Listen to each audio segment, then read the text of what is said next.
Hello friends, how you doing? Day 16, 15. Hope doing amazing on this Sunday night. So I want to come in and just share with you. Do you give your partner the silent treatment? And so what is the silent treatment? It's essentially not talking to your partner. Let's say you're really mad or upset at them for something that they said or did, and you still don't want to deal with them. Maybe you can't even look at their face right now. And so you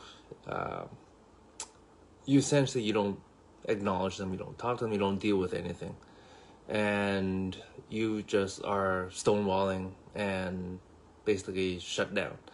And I get it. Sometimes when certain things happen, you just cannot deal with it right now, and your emotions and feelings are 100% valid. You are allowed to feel and feel a certain way when something happens. But question is the silent treatment a healthy thing to do, or is it toxic? Um, well, in my opinion, it's actually very toxic.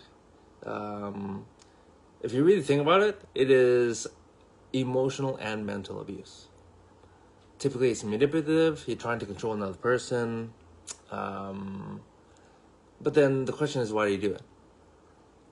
For most people, it's unconscious, unless you're highly narcissistic.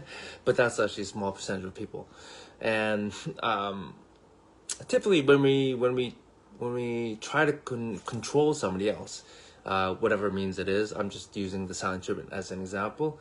What it is we're doing is that we're trying to get our needs met. And we're probably feeling a certain way, maybe we're feeling unworthy or unlovable, or maybe we're just trying to keep somebody. And so we may take certain actions that actually are very harmful to the person that is supposed to be the most important person to us. And so or maybe maybe you learned it. Maybe you learn from your parents. You see your mom or your dad doing that, and you say, oh, okay, well, that's normal then. That's how you deal with something that's really hard, or the movies or friends or what have you, right? But again, it is detrimental to a relationship, because what you're doing is you're creating division. And if you want to have the opportunity to actually build a relationship and not break it down, there's something called communication. And that is one of the most important things you need to learn how to do. There are some people who avoid confrontation, conflict. Yes, it's very uncomfortable. I get it. I understand. I was there many times, and I still am. It's very uncomfortable dealing with harder topics. However, what is more important? Your feeling in the moment, or the relationship? And I'm not saying that you can't not have some time and space, but how about communicating that? Instead of just shutting down, say, hey, you know what? I'm really mad, or I'm really upset at what happened, what you said, or whatever. I need a little bit of time and space. Can you just give me 24 hours or 48 hours, whatever it is, and we can come back to this. But right now, I cannot deal with even seeing you or even being in the same room, whatever it is. But it's just communicating, because you respect them enough as a person. Like, why did you choose this person? Is it only for you? And if it is, why are you with them? It's not really love. It's you trying to get your needs met by somebody else. And that's not really fair to the other person. Both people should be able to choose the other person that they want to be with.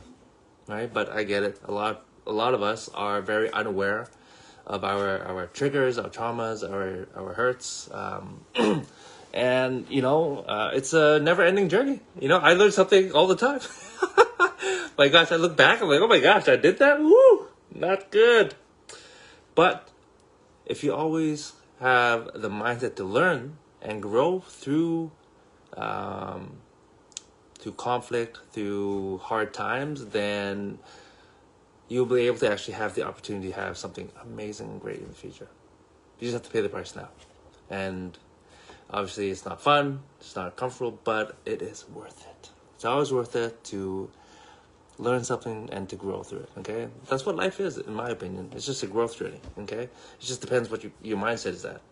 If you think you already arrived, then I wish you well and good luck in your life. But yeah, no one is perfect. We can always be better. And so that is it for my friends. If you have employed the silent treatment ever in your past, I encourage you to reflect. Because again, I believe it's emotional abuse and mental abuse. I hope that you learn how to communicate, develop those skills. Okay, that is all for tonight, my friends. If you have any thoughts or comments on that, please shoot it below. I'll see you guys tomorrow. Bye.